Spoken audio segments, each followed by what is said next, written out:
Lone Wolf originally was the background to a series of role-playing adventures that I started with friends in the late 70s.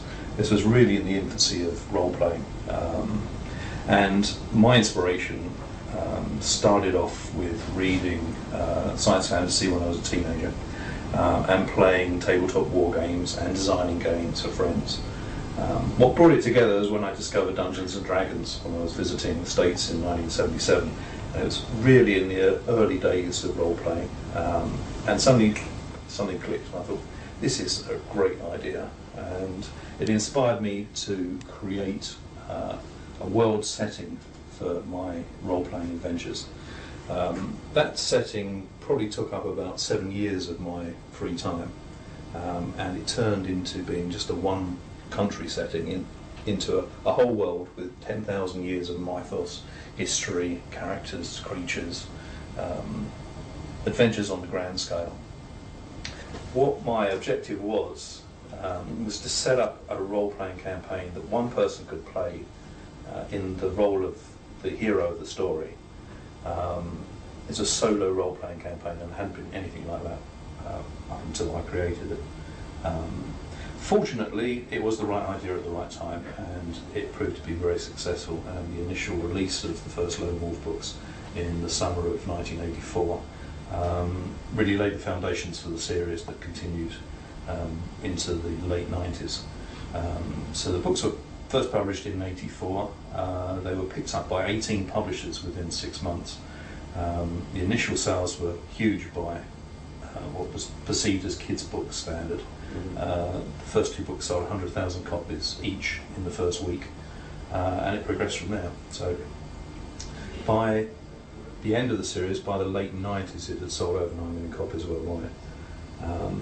At that time, the whole role-playing genre was on a wind down. It had sort of run 12 years, which is really good going for any genre. And it sort of coincided with the time where I'd finished writing the series and was really, I was really keen on getting involved in computer games design, mainly because computers had got to a stage where they'd matured enough to actually warrant a decent story, a good script. Sony recognised the strength of Lone Wolf early on, funnily enough, in the early 90s, and had an eye on it with a view to bringing it out as a PlayStation game. Then we had a moment of realisation that actually it was a little bit too advanced for PlayStation at the time, but they were quite impressed with my ability to write and script for this new generation of consoles. So they hired me as a consultant to help with the launch in Europe, which was incredibly successful. And then I went on and became a consultant designer with PlayStation projects that they'd already got underway. So typically they would ask me to go in to work with a developer that they'd already signed up to help script the stories, which were typically first-person shooter stories or action-adventure.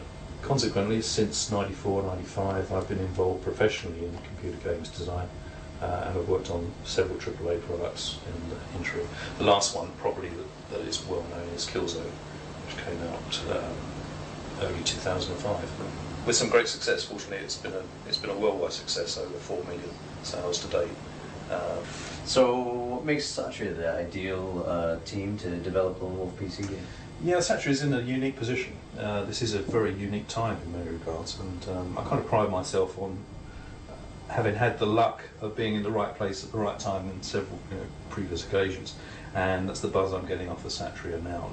Satria is a collection of skilled and talented game developers, people with industry experience, who have come together here in Singapore to do a computer game version of one of my early works, the original Lone Wolf story, Flight from the Dark.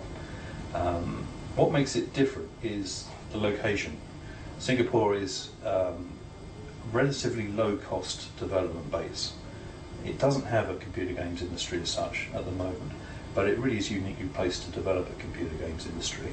I mean, geographically it's sitting between Australia and Europe, the two established development centres. It offers an awful lot of attractive features to both Europeans and Americans that want to, come out here and set up. It's got a relatively low cost of living. It's got an excellent infrastructure, and it's a very comfortable place to work. So, I feel kind of uniquely privileged in a way to have discovered Singapore at this time, and for Satria to be set up here. I think it's possibly possibly the best place in the world to set up a new development house, to gain the benefits of a low-cost base and yet have a ready pool of talent to call on. So that's why I'm very impressed with Satria and very impressed with Singapore.